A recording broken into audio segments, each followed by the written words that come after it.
Afternoon, everyone. We're just going to wait until a minute or two after past to get as many people in the room as we can.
Afternoon, everybody. Thanks for coming. We're just going to wait until a minute or two after past to get started today.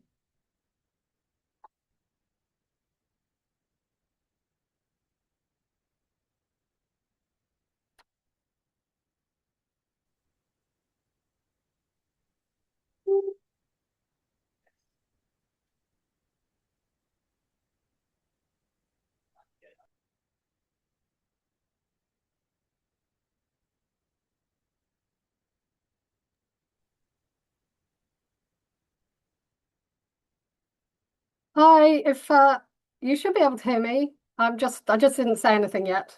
It's 12:30 now. We're just going to wait a minute or two because we had a very large number of people sign up today, something like 250. So just going to try and get as many people into the room in the next couple of minutes as possible. That's my room goes dark every now and then as well. Before we get started. So we'll get going very soon.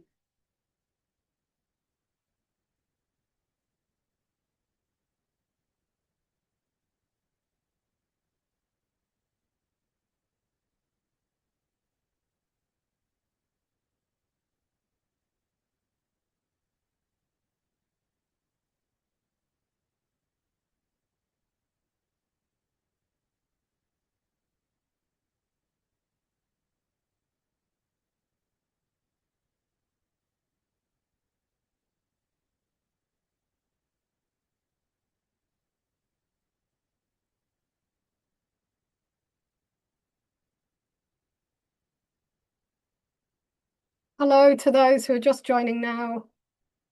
We're just giving it a minute or two. Get a few more people in the room and then we'll get started.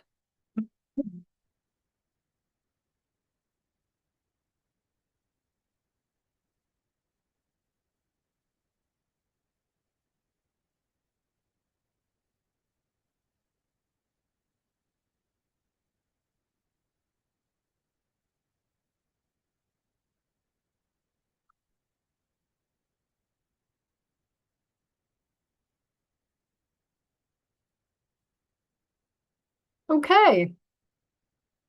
There are still people coming into the room, but I'm going to get started so that we can get through everything and finish on time. We've got a lot to get through today.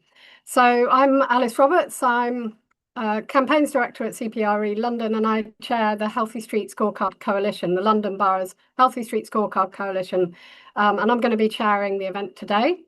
The coalition is 8 organisations who came together when the Mayor's Transport Strategy was published. And we wanted to come together to promote action to deliver the Mayor's Transport Strategy targets in the knowledge that boroughs manage 95% of roads and that it was the boroughs that needed to take action and do an enormous amount if those targets were to be met. So we decided that the best way that we wanted to do that, or the way we wanted to do that, was to collate data on a series of inputs, what we call inputs. So that's actions that boroughs can take to deliver outcomes. But we also wanted to measure those boroughs on outcomes. So we've been collating data now for 8 years. This is the 8th year. And today we launch the 8th scorecard. So we're very proud moment for us. But this year we're also very happy to say that we are also publishing a TLRN scorecard. So that's the red routes or the Transport for London Road Network that TfL manages as well. So there is an astonishingly long list of things that car dependency and poor transport choices have for all Londoners, and that ranges from everything from higher incidence of heart disease to river pollution and everything in between. But today, really, what I want to talk about is how we're gaining the benefits of action and how we're improving lives, how lives are being improved right now by the actions that boroughs are taking around London. Whether that's because your bus is being freed up from traffic, whether you're able to sleep a bit better because your streets are quieter, whether you're able to gain the benefits of walking or wheeling, or whether your community has come together a bit more because its streets are quieter. All of those things are happening around London. They need to happen more, and progress is not fast, but it is happening. And I can safely say that it's not just our coalition which is grateful for that, but it's Londoners at large. So this is an enormous undertaking, and I just have to say a few thank yous quickly before we start. So just wanted to say many thanks to the coalition this year, London Cycling Campaign for updating the cycle track data, Walkwheel Cycle Trust for doing the bus lanes in low traffic neighbourhoods data, Will Petty for doing the controlled parking map and for his project management, to our volunteers James Melly and Anna Duffy, to our sponsors, the Project Centre, and not least the boroughs who supplied the data. And we got data from every single borough this year except one. Mostly I want to thank those boroughs who have taken action and delivered stuff on the ground. So comments in the chat, please. We'll try and get some Q&A in at the end. Without further ado, I'm going to hand over to Ellie Holiday of the Walkwheel Cycle Trust to present the results.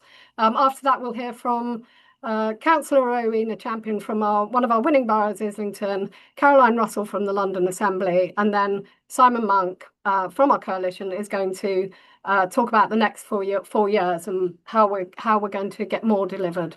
So over to you, Ellie. Thank you. Let me share my screen. So hopefully you can all see that. Yes, great. So yes, thank you very much, Alice, for introducing and welcome everyone to the 2026 Healthy Street Scorecard launch. So yeah, as Alice introduced, I'm Ellie Holiday Springer. I'm from Walkwheel Cycle Trust, and yeah, I'll give a quick run through of the results, trying to stick to time. And they'll also be posted on the website with a lot more detail for anyone who really wants to get into it. So Alice kind of went through a fair bit of this, but the scorecard generally gives an indication of how London's moving towards meeting the Mayor's transport strategy. Beyond this, the scorecard aims to help with benchmarking, but also to identify who's doing things well and sharing best practice. So yeah, as Alice said, it's the 8th scorecard, and the whole operation relies on contribution from boroughs with their updates. So yeah, thank you very much again to everyone who sent those in. As well as to the organisation shown, as again, as has already mentioned, yeah, there's a few organisations who contribute, collaborate generally on the scorecard as well.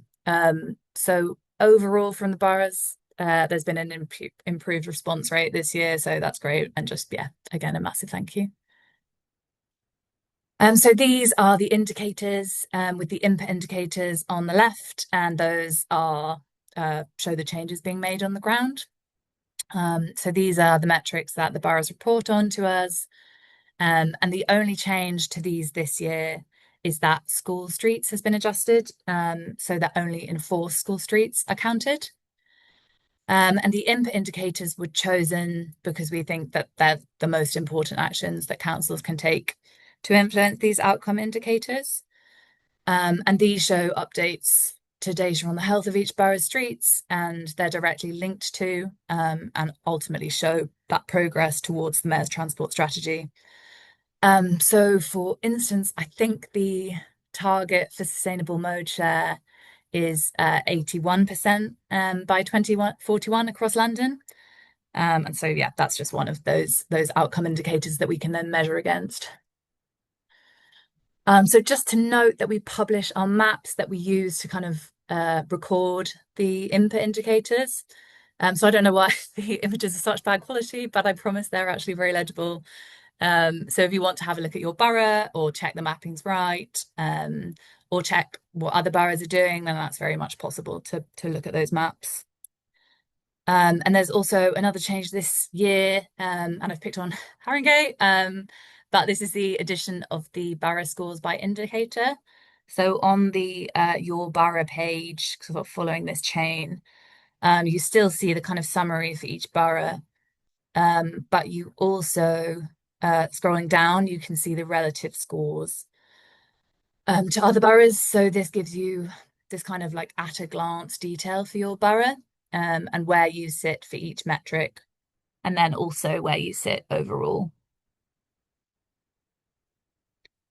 So I will go through the overall scores and winners, but I will also then go through the metric updates and the full results. And yeah, again, as Alice mentioned, we've also done for the first time this year a TLRN scorecard, and this sits separately, and I'll go through the details of that too. So Waltham Forest has made the biggest improvement this year. So big congratulations to them. Followed closely by Enfield, and then some further boroughs with smaller improvements, Kingston, Lewisham, and Camden. We've also seen some changes to the ranking, with Waltham Forest impressively climbing 4 places, and Lewisham and Richmond climbing 2. Barnet and Croydon have seen the biggest decrease, but actually Westminster has fallen the furthest in the rankings, which we'll have a look in more detail in the following slides.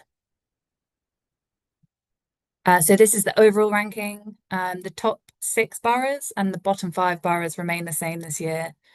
But there's been a fair few changes in the middle that I've tried to highlight. So Newham continues to rise and has now risen 6 places in the last 2 years. So they're now overall 7th. Waltham Forest we mentioned, and they've risen 4 places to overall 8th. And then I also highlighted Richmond and Lewisham, who are the ones who've moved up 2 places. And this shows the points changes, and actually it's very nice to see some outer London boroughs at the top here. And this shows that change in positions in this slide, so the green boroughs who've gone up in the ranking. And you can see in this region here, it's quite tight, and there's been kind of lots of change in this region this year. So I will now run through those input indicators. We've added highlights to give a quick summary for each indicator. So for bus priority, our biggest additions this year are Lewisham and Hackney, with some big schemes. So Bromley Road in Lewisham and Mare Street, Amherst Road in Hackney. Then LTNs have been added this year in Lambeth, Hammersmith and Fulham, Hackney, Camden, and Islington. For 20-mile-an-hour speed limits, Greenwich and Hackney have added most, but 6 other boroughs have also improved their coverage. And there's been continued great progress on school streets. The highest numbers of additions were in Lewisham, Ealing, Newham, Redbridge, and Enfield. The biggest increases in controlled parking were in Barking and Dagenham and in Haringey. And finally, by far the largest increase in protected cycle tracks this year was in Newham. So now looking kind of detail each input metric. For LTNs, there's been new additions from those boroughs we discussed. Hackney continues as the highest scoring, but Lewisham has actually increased the most this year based on historic additions.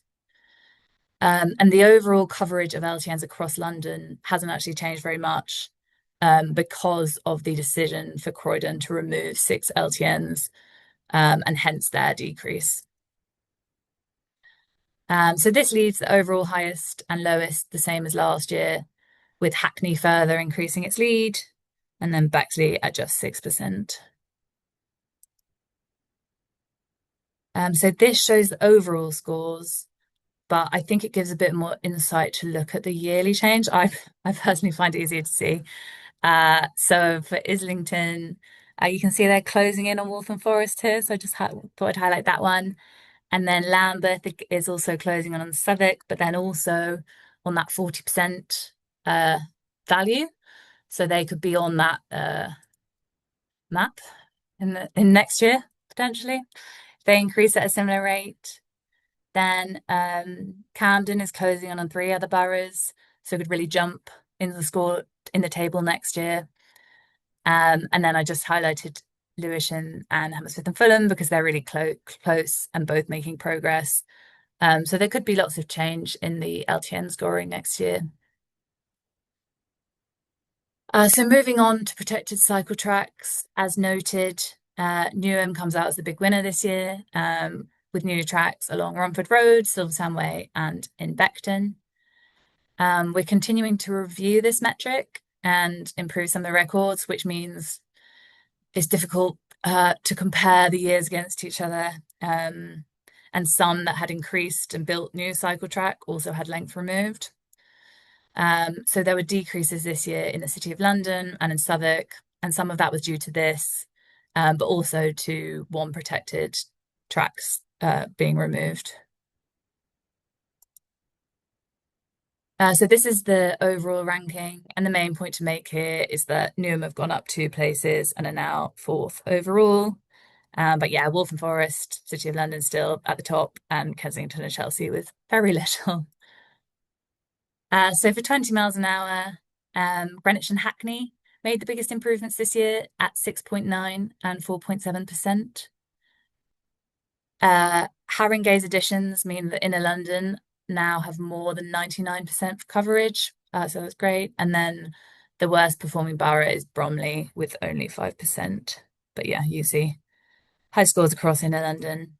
So we can see here, Haringey here has jumped up 6 places. And there's a bit of movement as well within some of these smaller scoring increases. But yeah, Greenwich have also made a big increase this year.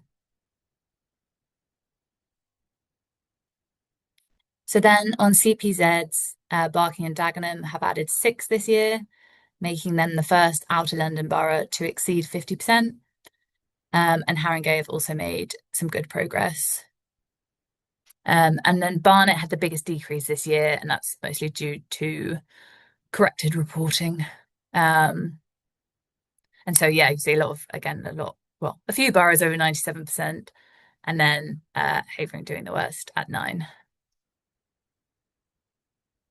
So I've just here highlighted the 2 biggest increases for Barking and Dagenham and Haringey. So as noted on school streets, we've slightly changed what counts this year in 4 school streets only. So 30% of schools across London are now covered, and there have been over 50 schools added in the last year. And Lewisham here doing the best overall, and Bexley have no school streets. So again, I've highlighted the biggest increases here, where they are. I've also highlighted Newham, as they've risen a few spots into 2nd place overall. So now looking at Travel for Life, 29 boroughs have increased their score, with Harrow improving the most and closely followed by Lewisham. Then Greenwich, Tower Hamlets, and Barnet are the only boroughs with a decreased score this year. So this slide shows the change in scores, with really impressive increases at the top, and you can see those small decreases at the bottom. And we can see here that Lewisham has gone up 9 places here, so yeah, quite significantly. And then Harrow up 10. So again, yeah, big rise in the scoring. I've also highlighted Waltham Forest as they've gone up now into 2nd place this year. So getting close to the top spot. And again, if they increased, well, not very much more, they would be in the top spot next year. So for bus priority, Hackney improved most, and Lewisham, Westminster, and Islington also did well. Barking and Dagenham had an increase and continued to be the highest scoring outer London borough. And then Greenwich also had a big increase this year from adding some historic projects that we were missing from our scoring. So I've highlighted Hackney, who improved the most. And then Lewisham, Camden, and Haringey here, as they're really close. So again, some potential to compete for 6th. And then I've also highlighted Greenwich, as they've gone up quite a few places due to that submission of those historic schemes. So now we move on to the outcome indicators. So for sustainable mode share, 16 boroughs have increased their scores and 17 have decreased. So the average for inner London is now 82.1%, and for outer London is 57.7%. So you can see here, there's a really clear divide between inner and outer London. But looking at the year-on-year change, actually there's very small increases and decreases across the group. So then for walking, Richmond, Hillingdon, Greenwich, Redbridge, and Brent saw increases of 2% or more. And there were decreases in Westminster, Croydon, Wandsworth, and Hammersmith and Fulham. Newham and Lewisham are low for inner London boroughs, and their rates are actually falling as well. So we can see here that Richmond is overall coming out on top. I thought it was interesting that the 4 top boroughs are quite close together, so I wonder if that has an impact. But actually, again, we noted that both of these have fallen this year, Hammersmith and Fulham and Wandsworth. And I've highlighted those boroughs who improved the most and mentioned here, so you can see that. So then for cycling, Islington and Richmond saw the largest increases of over 4%. And then Haringey, Lewisham, Hounslow, and Ealing all had increases of over 2%. For decreases, Westminster, Enfield, Redbridge, Brent, and Kingston scores all reduced by more than 1%. So again, I've highlighted those 2 most improved boroughs who've both actually gone up 2 places in the rankings since last year. So that's put Islington into 2nd and Richmond into 5th. In terms of casualties then, Barnet and Hounslow have really significant walking casualties compared to other boroughs. So something really key to address. And Kensington and Chelsea has the highest for inner London. The lowest rates are also in outer London, and Havering has the lowest, and then Camden has the lowest walking casualty rate for inner London. And for cycling casualties, Harrow has the most overall, and Southwark has the highest casualty rate for an inner London borough. And the lowest, so newly top ranking, is Waltham Forest for inner London, and then Hackney has the lowest casualties for inner. And you can see here that Waltham Forest has had fewer casualties this year, and so moved into the lowest casualty rate spot overall. So then lastly, looking at cars and car ownership, again, there's this clear inner outer London divide. But ownership overall has declined in 26 boroughs, so yeah, big proportion. You can see here mostly declining slightly. And at the top, 6 boroughs have less than 30% car ownership, with Westminster having the lowest car ownership. And then at the bottom, 7 boroughs have more than 70% car ownership, with Havering the absolute highest. For polluting cars, the results are pretty close across the board. And this is kind of steadily declining. You can see every single one. For the first time, though, there is a high proportion of electric or hybrid vehicles, so that's 17%. Then diesel, which is now at 15% across London, so that's positive. And lastly, looking at the TLRN scorecard. So yeah, not all the metrics can be applied because of the lack of residents on the TLRN and kind of the types of road. So we've applied these 4 that are in the main scorecard, but then we've also added these 2 different indicators that kind of suit better. So I'll just go through each. So for 20 mile an hour, the TLRN is at 45.3%, and that's an increase of 3.2%. For bus priority, it's at 31.8%, and that's an increase of 0.7%. For cycle tracks, it's at 13.6, and there's been no change. And casualties have increased by 2.4%.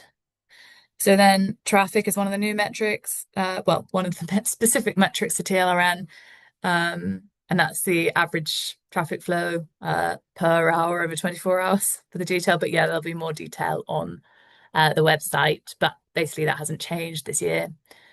And then pedestrian phases, I think, is a great new or a great one for the TLRN, looking at the percentage of signalised junctions with missing pedestrian phases.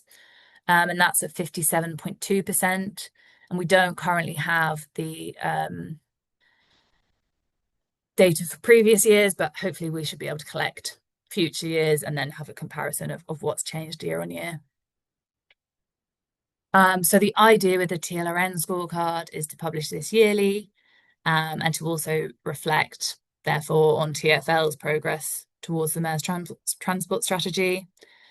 So this slide summarises what the TLRN scorecard is, and I'm always through a bit of what the TLRN is as well, and kind of what it is at the moment anyway. And a lot of what I've talked through is in this slide, so I won't go through the detail. But it's a useful slide to come back to if you want to get some of that information. So I hope that's been interesting and giving you a picture of what's going on across the board and some of the detail too. I'm sure there'll be a bit of time for questions at the end, but I will hand back to Alice for the next speaker. Thank you very much. Amazing. Thank you so much, Ellie. And yes, you've finished well within time, in fact, early. So that's even more amazing. Wonderful. Yeah, the TLRN there is the red routes, in case anybody didn't know that. The slides, I've been looking at a lot of chat, which is great, questions, and thanks to our coalition members. If they can continue to try to answer questions in the chat while they're coming up, that would be amazing. The slides are available online right now. So the whole of the website has been updated, and we also put a clear link on either the front page or the front of the results page to the presentation. My pod keeps turning the lights off. Yeah, so questions in the chat, and indeed, as ever, we have questions about measuring other metrics, new metrics. And what I always say to this is there are lots of things we'd love to count. It's a massive undertaking collecting the data that we do count, and that's the main concern really. So yeah, we'd love to, but it's It's not easy. So, so thank you so much, Ellie. That was an amazing walk through the results. Obviously, tons more on the website. So now we are going to go to one of our winning boroughs, Islington, who are the top inner London borough this year, and Councillor Rowena Champion, who's a cabinet member with responsibility, who's going to talk a bit about how they managed to do that. So over to you, Rowena. Thank you. I think it's a 6-year running that we've been the top in a London borough, but I think I would like to say that we have changed the way we started looking at things, and I think the title "Healthy Streets" is actually a really important way of looking at what we're doing. And I would like to take the opportunity to thank not just Scorecard. I know so much work goes into this, but also officers, councillors, some local people, but also some very determined campaigners that we have in Islington, who will be pushing us further, and I'm absolutely sure. And I'm absolutely delighted to see now the schemes that we've been putting in over these years are kind of building on each other. And we can actually now recognise that Islington is changing. And I'm aware that is the case for other boroughs as well. But it's important because it needs to. And if you look out the window today, it just reminds us that London is already changing and that our streets need to change with that as well. It's not just a case of making of an option now. It's really a case of making London sustainable and fit for the future going forward in a way that perhaps 5 years ago we probably wouldn't have thought about. In Islington, it's always been important that we don't just see what we do as transport schemes. Right from the very beginning, we've brought in the public health team, but also how many other priorities can we hit as we go forward? Because we absolutely know that making our streets fairer, more equal, making it easier for people to move around, children to be independent, is fundamental to making it better, lives better for people who not just Islington, but across London. Fair and equal borough, absolute key priority for Islington. Many people don't have access to private vehicles, making it safer and easier to walk, wheel, cycle, use public transport, equally important, absolutely supports fairness. But also other priorities, such as, I say, children's independence, healthy ageing, designing out ASB, all something that we're trying to bring into what we're doing at the moment. But we also know that the removing traffic by itself has a massive impact on health and well-being, air pollution and road danger reduction. And I think just mustn't lose sight of that.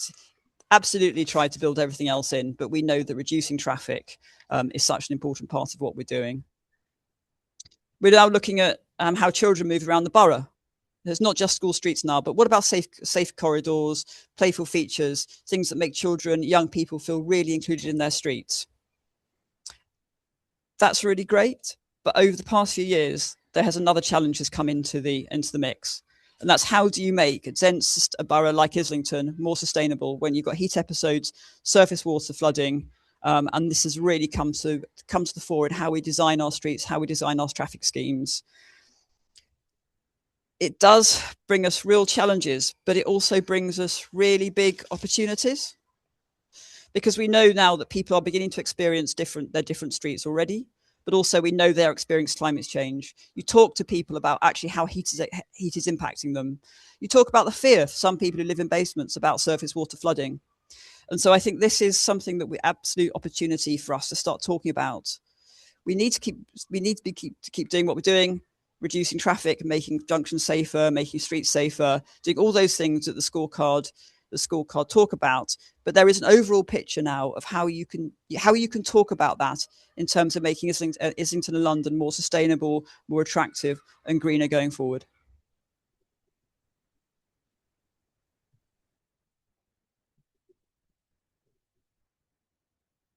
Thank you. Thanks, Rowena. Amazing. Yeah.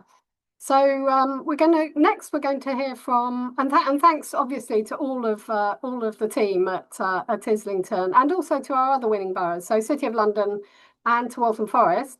So in Outer London, who won the Outer London, City of London, and there was a comment about why we weren't mentioning City of London much in the presentation, and that's mainly because it's an outlier. It's a bit of an odd borough, so it scores in a very different way to other boroughs in the way that we create the metrics. So even though they have won, and we're very pleased that they've won, the overall winners, they do have a slight, it's a slightly different way of scoring because of the number of households they have, basically. So that's the answer to that question. So we're going to move on to hear from Caroline Russell, who's a London Assembly member, obviously, for those who don't know, and member of the Green Party, and also an Islington councillor, I believe. So no, not anymore. Sorry, got that all wrong. So London Assembly member, and is going to talk to us about the challenges facing London, London-wide, and also a little bit about the challenges facing the mayor on the TLRN too. So over to you, Caroline. Yes, thank you. And no, I stood down from the council after 12 years this May and was very excited to see lots of new councillors elected. I'm sorry, I'm just getting some power because I realised I was just about to run out of power. So perfect, sorted.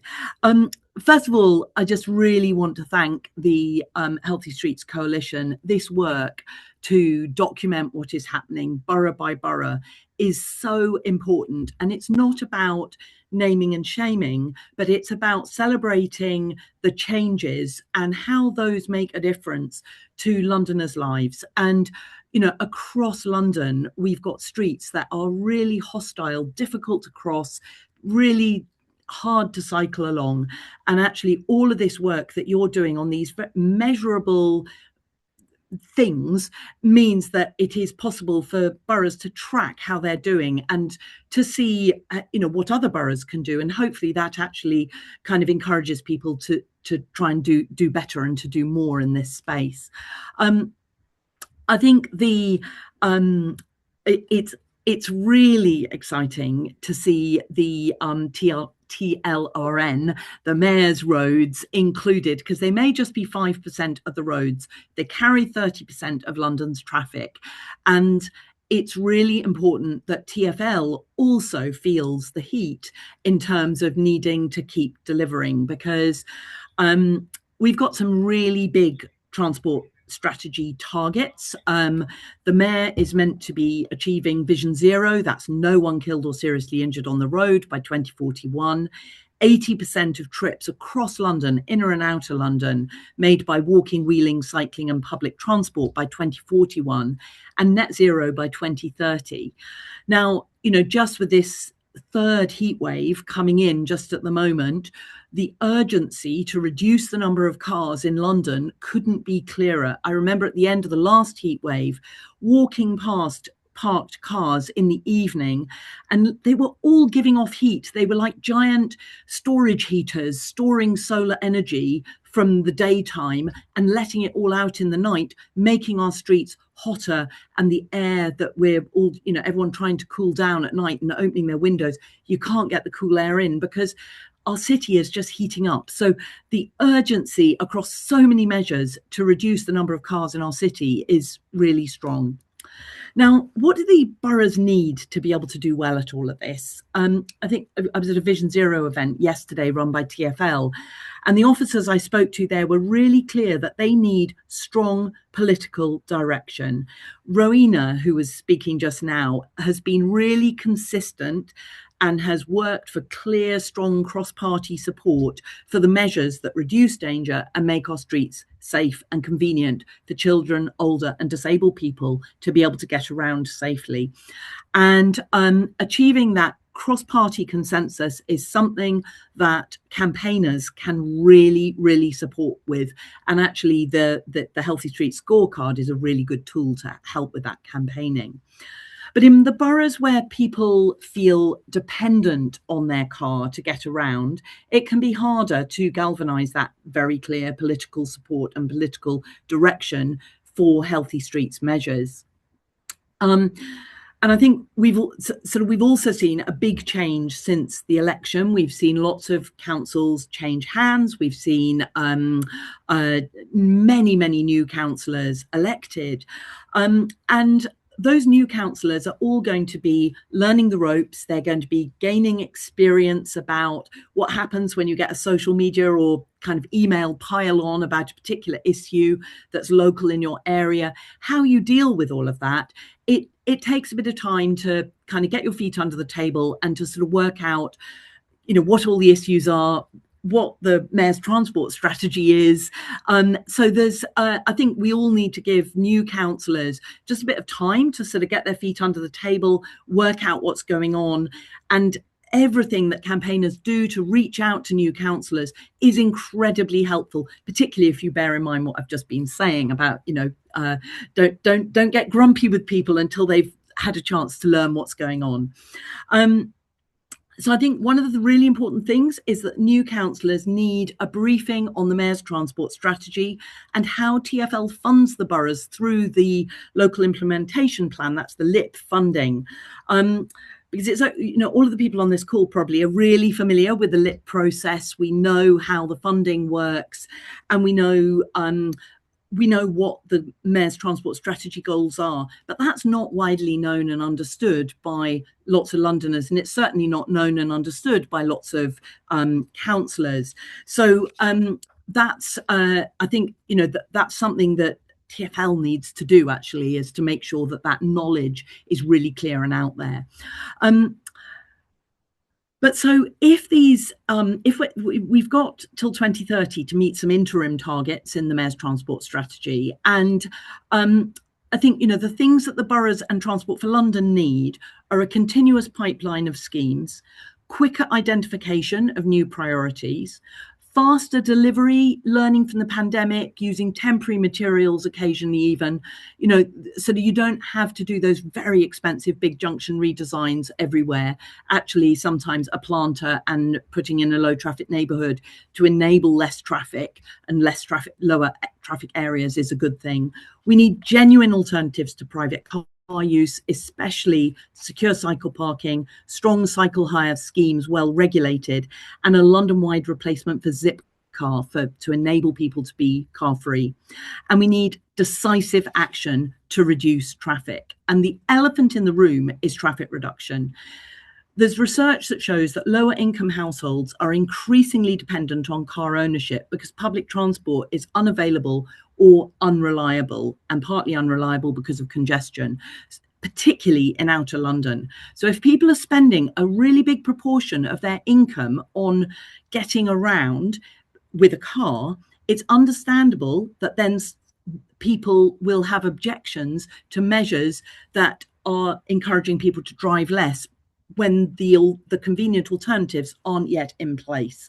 So I think it's important that we all understand that in the way that we communicate with people, but also without TfL and the boroughs reducing traffic volumes and shifting more journeys to walking, cycling and public transport, we're not going to achieve healthy streets, we're not going to achieve Vision Zero or anything else in the mayor's transport strategy.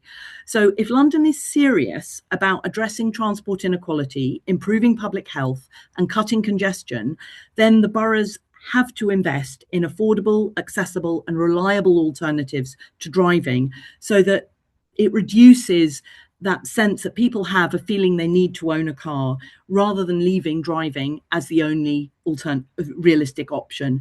And TfL needs to prioritise buses, build more safe cycle routes on the TLRN, and the figure for the crossings, the fact there's so many crossings in London without a safe pedestrian phase to get across the road is really shameful. If our city is going to be accessible, we need to enable people to cross the road. And finally, I do think the mayor needs to bring in his powers and use his powers for road user charging, because that is the best way to reduce the number of vehicles on our road. And that's it from me. Amazing. Thank you so much, Caroline. Quite a lot in there, but I picked up on a few things. And one was, so when we're talking about the MTS targets, the Mayor's Transport Strategy targets, there is a great presentation. The link, I don't have it to hand, but I don't know if either Simon or Jeremy can find it and post it in the chat. It's the Flourish presentation that Ollie Lord and Izzy did. If anybody can find that and put it in the chat. It was in my press release, so if you can find that, you've got it. And pop it in the chat at some point, that would be amazing. So I just wanted to say, yeah, 2.4 million cars in London. That is a huge amount of cars, and it's taking up a huge amount of space. So I think we're just under 2.4 now. I can't actually remember the exact number, but that's an awful lot of cars to absorb and emit heat. So I just quickly, before I forget, I wanted to say that I did invite members from other parties, but we weren't able to find anybody to speak today. So just wanted to make sure that everybody knew that we had invited councillors from other parties. Yeah, and we are also extremely pleased to have produced the TLRN scorecard this year, the Red Route scorecard this year. We're really delighted we managed to do that because it was quite tricky and particular kind of add-on to what we were already doing. So yeah, really, really happy about that. So thank you so much, and we're going to move on to one of our coalition members, Simon Munk from the London Cycling Campaign, who is going to talk about, you know, with the next 4 years, we've got new councils and new council laws across London, many new councillors, and that's, you know, a challenge and an opportunity, isn't it? So we've got 4 years, and you know, it's going to be a critical 4 years, the way things are going with everything that everyone's talked about. So where are the opportunities, and how are we going to make change happen? So Simon's got all the answers to that. Over to you, Simon.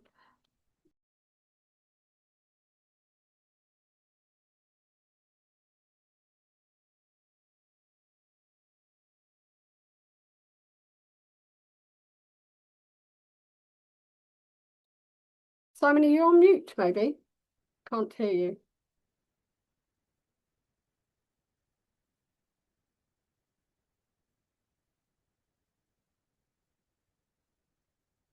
I'm so sorry. Unmuting myself while presenting a slide apparently is impossible on a two-screen setup. So give me 1 second. I will now present. And apologies. And I should stress that Simon's speaking for all of us and not just for the London Cycling Campaign.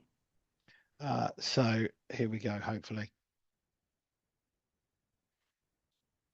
So hopefully you can see a slide that says boroughs making change, and hopefully you can now also hear me. Well done, Simon Munk. Oh, is it not full screen? Ah, well, it will have to do. The slide that you're hopefully seeing at least part of, saying boroughs making change, is actually a bit of a preview of tomorrow. So I'm going to plug very briefly Project Centre, who sponsors Healthy Street Scorecard, and some of the Healthy Street Scorecard Coalition, and doing a presentation for borough officers tomorrow. And this is a sneak preview for those who are going to attend it. I'm sorry if I'm going to repeat myself slightly, and hopefully not on mute either time from now. So really, I've been asked to talk about how are boroughs making the changes that we need, and what should boroughs do to do this. And I'm going to boil it down to 5 points, and I'm going to slightly contradict both Caroline and several other people in the chat, and say really at the end of the day, one of the things is we've got to kind of, you know, 2.4 million cars, we've got to, and I think Alice quite rightly said the elephant in the room is car ownership, car volumes, car traffic, etc. We've got to start being a bit less apologetic about this area, I think, really ultimately. At the end of the day, the Mayor's Transport Strategy, and for those of you who are looking at, Jeremy has put in the chat the slides that are in flourish from the coalition about progress on the Mayor's Transport Strategy and net zero strategies. The simple reality is mode share for car volumes and car volumes generally is not really changing dramatically, and it needs to change dramatically in order for us to get to all the good stuff. So I would suggest that while I'm not about to beat up any individual boroughs or be particularly mean to politicians, I hope, what I would say is we need to get a shift on. So that making change, the impetus and the urgency here is dramatic when we're talking about climate, and we're all currently sitting, you know, our air conditioning in the office, or rather our air-to-air source heat pump in the office is currently broken. So we're sitting in, I think, 29, 30-degree heat in the office here. You know, London is yet again sweltering through a heat wave. We are facing the impacts of climate change now quite dramatically and obviously.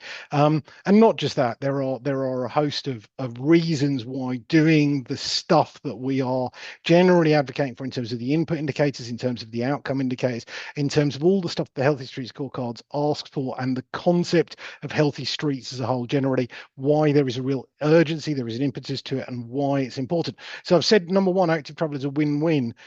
We have just a ton of evidence, really, don't we, like about health outcomes, about pollution, pollution, about road danger, about all the many, many reasons. And I am certainly tired of talking about those reasons. But I think that's the point here. You know, there's been a whole load of stuff in the chat and I can no longer see the chat. So you're probably all berating me there and I'm not aware of it. You know, we can see that people are worried about lack of delivery, but also the type of delivery, how it's delivered, etc.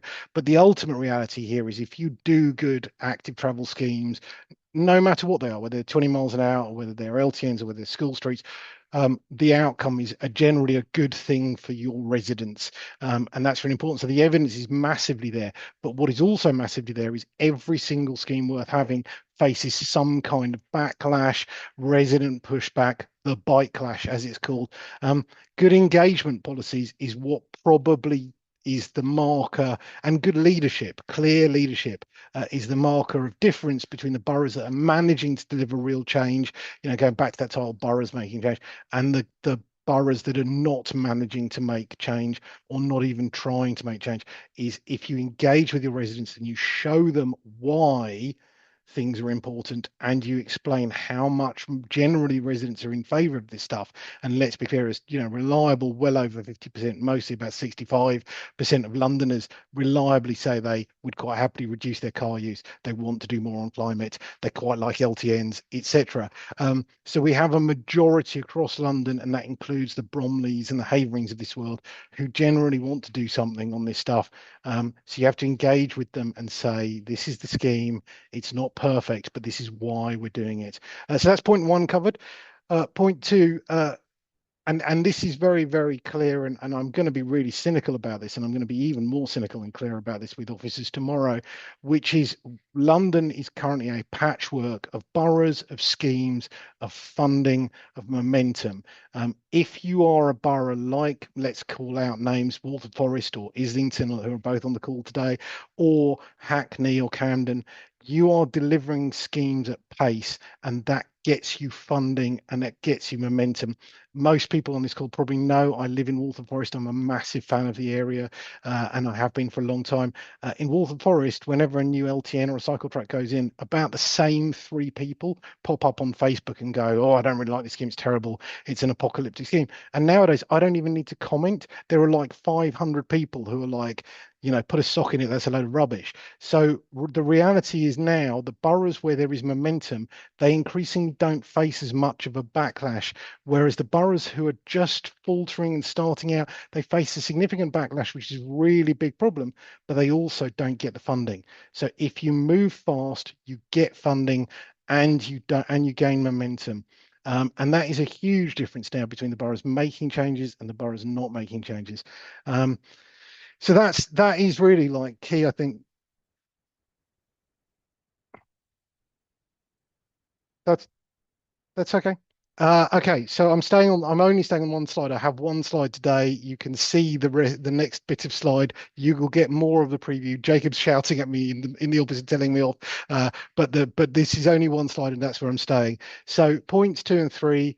If you remove or delay schemes, you will cost your council in funding and momentum.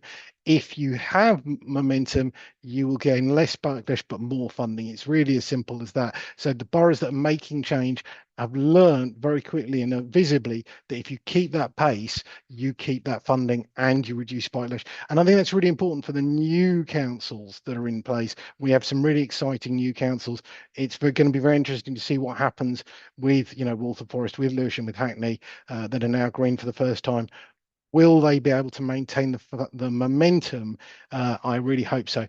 And then points 4 and 5 on this slide, very simply, if you are Bromley, if you are one of the outer London boroughs where car dominance is a real issue, where public transport holes are a real issue, where you're struggling to deliver, there are specifically schemes on the input indicators that are doable by just about everyone. The idea that it is impossible for any outer London borough to increase their percentage of 20 miles an hour is really specious. You know, 20 miles an hour is such a simple, popular and viable, important thing to do. Same with controlled parking zones, same with school streets, same with not currently covered by the scorecard, but who knows, dockless coverage, same with side road zebras. These are all things that can be done without massive amounts of backlash, without massive amounts of funding, to to get you going. And then finally from me, one of the other big things that I'm talking to TfL officers a lot about at the moment is the pipeline, as it's called. So the pipeline is what happens when your big scheme that you've got planned hits a load of buffers. You can retain your funding if you have another 5 schemes coming up fast. So your pipeline of bigger schemes is really important. And in this list for officers, I've listed the strategic cycling analysis, which is the list of A to B corridors where you can get funding for cycling schemes, the TfL quality criteria, the cycle network, and LTC Streets for Cycling campaign, which I'm going to talk more about tomorrow. But we have loads of boroughs, 14, 15 boroughs, who've all said that they're basically going to commit to doing lots more of cycling schemes. So from our point of view, that's obviously a good thing. But there are lots of bigger schemes like LTNs, for instance, that you can keep in your pipeline. When one scheme hits the buffers, don't let it derail you, don't let it lose you funding. Find another scheme fast, and that goes for both campaigners and officers and councillors. That's hopefully a whistle-stop tour of how you can make change. That's great. Thank you so much, Simon. And I know for a fact that Simon will be willing to talk to anybody really about about getting stuff delivered. Try and stop me. And also we are very, very happy to meet with councillors around London. So we will be sending out letters to cabinet members and to copying in senior officers. I'm very happy to meet to discuss anything that you want to talk about, or any way that we can be of any help as well. So that's the end of our speakers now. So I am now going to ask Jeremy Leach, who's from London Living Streets, who has been keeping an eye on the chat, and is going to pick up a couple of questions since we do have a bit more time. We'll do a few questions before we close. Jeremy. Thanks so much, Alice, and fantastic presentations. It's been really interesting to listen to. So I've got a really nice first question from Matthew, which goes to the heart of what the Healthy Street Scorecard's all about, which is that idea of cause and effect. So Matthew says, have you done any cause and effect analysis? E.g., cycling's gone up in Richmond, but as a resident, I've no idea why and can think of no initiatives that might have caused this. So it's that relationship between the input indicators and the output indicators and how that works together. So any thoughts on that? Well, I'm going to ask Ellie or Simon or both to talk about that, unless Jeremy, you have an answer to that. Well, I mean, I don't know what Ellie or Simon said, but I think it's really complicated, and I think it's both complicated and there's a lag. But I think it's one of those where I think it's really good we've got both. And it's quite exciting to see that it does evolve over time. But I think Matthew's got a great question, which is, what is the chicken and egg? And I think that does take time to evolve. And I think that, over the years, we've wondered about whether we would just produce a score on inputs. And we've stayed where we are for lots of reasons. It's never a straightforward decision. Anything from any others? Yeah, I can just add, I think, there's definitely a lag, as Jeremy said, but also, so many factors that could go into it. I think the cycling campaign groups I certainly see a lot of, I live fairly near Richmond. I know a lot of people who cycle in Richmond, but whether that's because of great cycling infrastructure, I'm not so sure. But yes, I think generally across the board, certainly where someone's improved something this year, you often don't see that having an impact until future years, for sure. So it definitely doesn't directly correlate. I found that when looking at the input indicators versus the outcomes this year. But it would be nice to have some kind of track over time to see actually where people are making impact on those input indicators, how much or when they start affecting the outcome indicators. Yeah, and I think Richmond is particularly interesting because it did record a very high walking rate this year, but also a very high car ownership rate. So I think things are always straightforward, are they? Absolutely. And I think where people have pedestrianisation, but also all the dockless bikes and that kind of thing, obviously are having an impact. So there are obviously also external factors that we're not measuring. Jeremy. So next one, a really nice one from Carolyn. This is to, I think specifically might be to Rowena and Islington, but there is a more general point here as well. I'd really love to hear more about how Islington is designing out antisocial behaviour. In many areas, authorities are removing seating due to perceived antisocial behaviour, which of course impacts on people with reduced mobility and older people and can make streets less sociable. So any thoughts of that tension? I'm not sure if Rowena was still with. Oh, you're still here. Great. So I think there are a couple of things. So there's the designing out, so where we've got things like fly tipping and just making the streets nicer so that people take more care of them, but also trying to get residents into the streets. So we've got an amazing scheme actually by the CPRE office, which has kind of removed quite a lot of the carriage around St John's Street, and it's getting people into that space. So the Friends of St John's and the school, they're coming to help, and it kind of changes the way that that street feels. So people have more ownership of it, and I think that does then change the way that both those drivers behave, but also how residents behave. In terms of the seating, yes, that's been a big challenge for us over the years. The answer, people say, "Oh, ASB removed the seating." One of the things that we do is every scheme we put in now, whether that's a small greening scheme or larger livable neighbourhoods, we try and put seating in, because we know if you want people with mobility issues to move around, you absolutely have seating. And sometimes it's about making sure that you don't put it somewhere that is really difficult. So we will talk to the community safety team who will support us in doing this, but there may be a few instances where they will say, well, actually not here, just not here. But the other thing that we're looking at is different types of seating, because a bench might not work in a location, but actually a couple of individual seats will. And then we will say to residents, look, we're going to put these in, we're going to try it. If something happens, if ASB happens, we will do what we can to try and resolve it. But if not, ultimately, these are all removable. And I don't think so far we've had to remove any. But it is a big conversation, and it is quite a big movement. And I know, I share your pain. Thanks for those thoughts. So yeah, I've got a bench outside my own house, and which is a kind of legacy parklet, which has been turned into a bench. And 99.9% of people who walk by just go, "This is because it has a flower bed, which I look after too. Look, so this is so lovely. We really love it." So we just need to remember the people who just really appreciate it as well. Simon. Yeah, I think the kind of bench thing, it boils my blood, frankly. It's really like a common issue with very large institutional stakeholders, I think, that we have in London, who are very used to kind of saying stuff. So the police and Design Against Crime has made it absolute routine to say benches are antisocial behaviour magnets. And really, what they're really saying is, we're not going to enforce antisocial behaviour in your borough. We're just going to focus on the benches. And that isn't good enough, in just the same way as it's not good enough that we're seeing other big civic institutions, the emergency service is saying we need to have LTNs with ANPR cameras everywhere with massive gaps, where the evidence actually says they're faster going through bollard LTNs or whatever. We need to start querying some of these kind of big, bold statements that are like, this thing causes this thing. Does it? What does the evidence say? What does the data say? How do we deliver the best outcomes? And benches to me are like, come on, we can and should be able to deliver benches. And Caroline. Yeah, I think, when you're a councillor, you are always being told, oh, there's really bad antisocial behaviour over there near that bench. And actually, it's a few kids sitting around being a little bit annoying, chatting quite loudly, but basically they're just having a chat on a bench.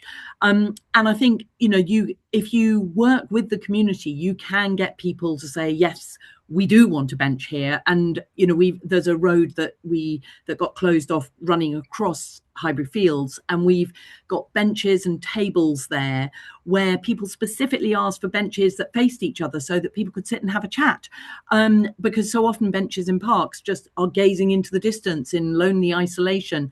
But benches are also so important for anyone who's older, carrying heavy shopping, to be able to pause on their way home. So totally, let's stand up for benches everywhere. And with a 91-year-old dad and a 92-year-old mum, I couldn't agree more. Now, Jeremy, what else do you have for us?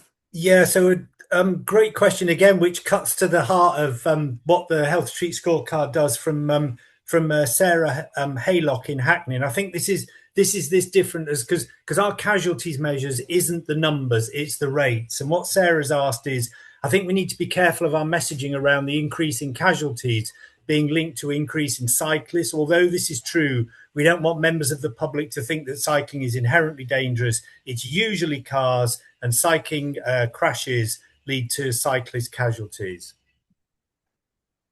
So, Simon. Yeah, so I'm getting gobby. Apologies.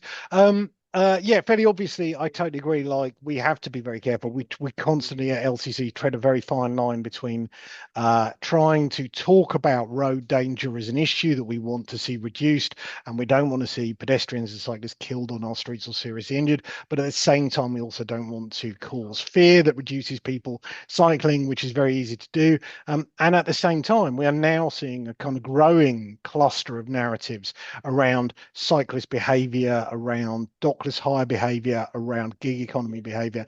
And I think certainly our view is we're very keen to ensure that we tackle some of the issues that are in terms of safety affecting people cycling or stopping people from cycling without trying to kind of get into a finger pointing thing. And one of the big issues here is a lack of data.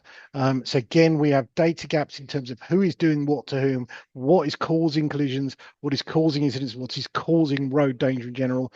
You know, we've just had a TfL press release about Vision Zero that said essentially the two big growth areas for road danger are one, young male passengers in cars late at night, and the other one, people cycling. And in that press release, there was an entire paragraph about dockless riders, but that didn't in any way relate to statistics, data analysis, etc. So is the rise in dockless riders causing road danger? Are they behaving differently?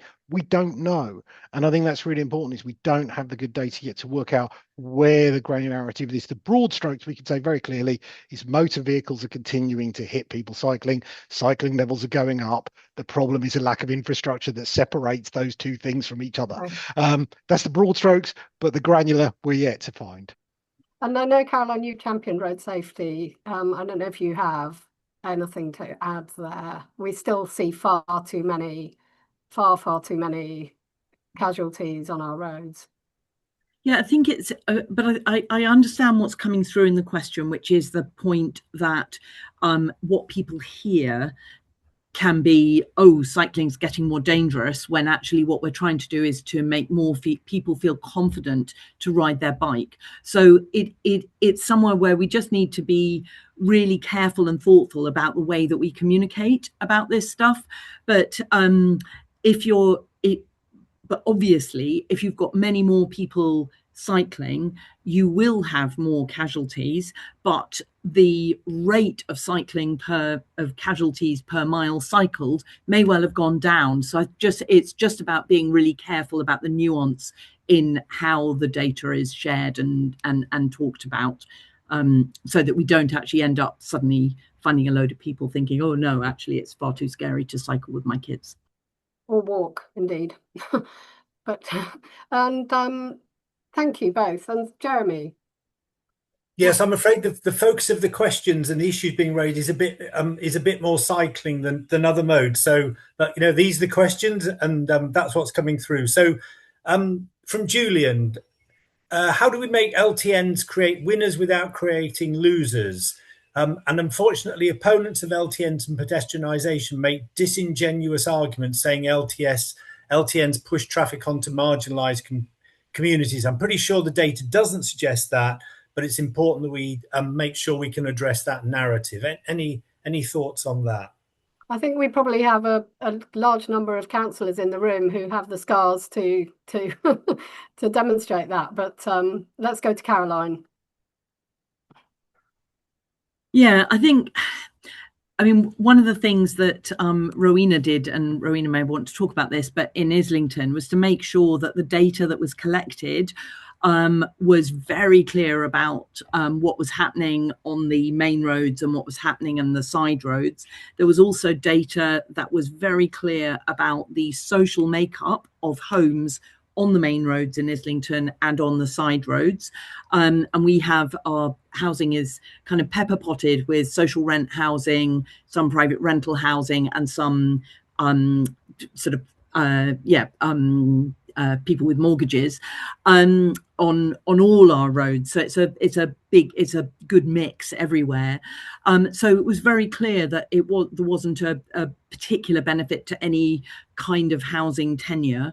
And I think there is also just increasing evidence. I haven't got it on my fingertips, so I'm sure someone could put a link in the chat, that TfL has increasing evidence about creating whole areas relatively cheaply, where there is low traffic and less traffic, is a really good way to reduce the overall number of collisions. And the collisions have gone down in low traffic areas really, really clearly. So it's given there isn't the money to put in incredibly expensive schemes everywhere. One of the best, the two best things you can do to reduce the number of people being killed and injured on the road is to reduce the speed limit to 20 and to create low traffic areas where there's no through traffic, and where you create whole area wide networks where people feel safe and secure to walk to school, walk with a white cane.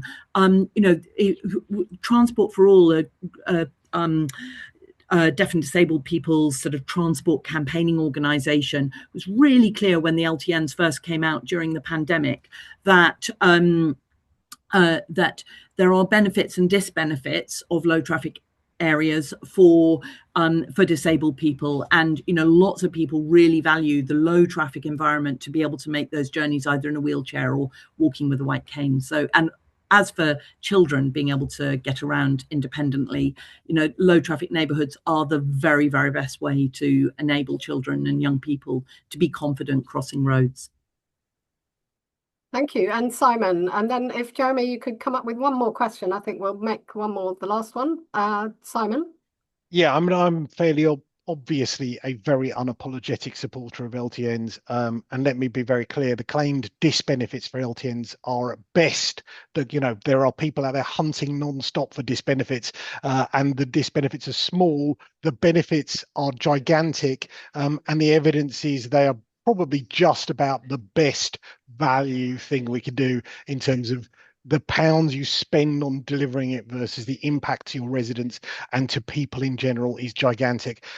So I think really we need to be a lot less apologetic about LTNs in general. Yes, Caroline has quite rightly highlighted there are some disbenefits for some disabled people. There are also benefits for some disabled people, etc. So this is all really important stuff. Like when it comes down to detailed designing these things as well as they can be is really important. Doing better engagement is really important. But ultimately, like if one of the local authorities in London turned around and just delivered LTNs all over the place for posh people and the richest people, that would be not very different from the private roads we have a legacy of going back hundreds of years, and that continues. So the idea that we can only deliver LTNs for the poorest people, etc. Like, yeah, I'd very happily see that. I'm a big social justice believer, but like really just get on and deliver them. Worry slightly less about all of the naysayers, because those folks will also naysay on school streets, they'll naysay on cycle tracks, they'll naysay on 20 miles an hour, they'll naysay on just about everything that they can naysay on broadly. Thank you, Simon. And so, oh, sorry, Ellie, you're going Just to a very add. quick addition. I just wanted to say that also with the scoring, we are quite thorough on the LTNs in terms of looking at what type, whether the LTN works properly, whether there are kind of route runs through the LTN that can still be used and not counting those, but also counting LTNs that let residents through, or people through at a lower score. I think is a third. Thanks. And we haven't had many questions about bus priority or bus lanes, but let us not forget that those are super important too for our main roads in particular. So Jeremy, one more maybe? Yeah, I've got a really nice one to sort of round things off, I think, which again goes to why are we doing this and where would we like to get to? And it's from Melanie, and Melanie says, how can boroughs scoring highly on the scorecard help boroughs that are not? So it's that idea of how can we raise the whole of the pool? Wow. That's a good question, isn't it? Caroline, go on. Well, I'm just thinking back to yesterday because I was at a really wonderful event that TfL organised about Vision Zero, which is about how we reduce the numbers of people who are being killed and seriously injured on our roads. And there were campaigners, there were council officers, Transport for London officers, police, and some politicians as well. So it was all the different players in the room, and I was really struck by the readiness of people to engage with each other, to share experiences, and that is what we need. We need everyone to be, sharing their problems. If you get into a tricky patch with a scheme that you're trying to do, it might be because you haven't thought everything through and you need to slightly rethink it. It might be because you've got some very, very noisy campaigners on a single issue who are determined to try and stop it, even though there are lots of really good benefits. But actually having a network of people, whether it's councillors, whether it's council officers, to support each other is really important. And I was struck also by the fact that council officers, if they're working in an area where they're wanting to do good things, but actually they're working where politically that is not supported, they really need the support from people all over London. And so I think that kind of sense of all of us reaching out and working together and sharing the experiences and the conundrums that we're mulling over and trying to deal with is just really important, because it's when we pull everything together that we can really make that change that feels consistent across the whole city. And what a wonderful note to finish on, and certainly something we'll all take away with us. So thanks again to everybody for coming, all of the boroughs out there doing all the amazing work, to all of our speakers, all of our coalition, all of the volunteers involved, and everybody who's made it happen today. Big thanks to Will Petty, who's been our project manager this year, who's put a huge amount of work in. And I just thought, politics is changing fast in this country, and I'm just wondering if we're moving into an area where public sector management is going to start a bit of a resurgence. And I just thought a local campaigner reminded me of a quote from the famous urban planner in Pontevedra in Spain, which was pedestrianised, who said, "Improving people's lives is not an option, it is a duty, and we must be committed to doing it." So on that note, thanks again, everybody, and see you next year. Thank you, everyone.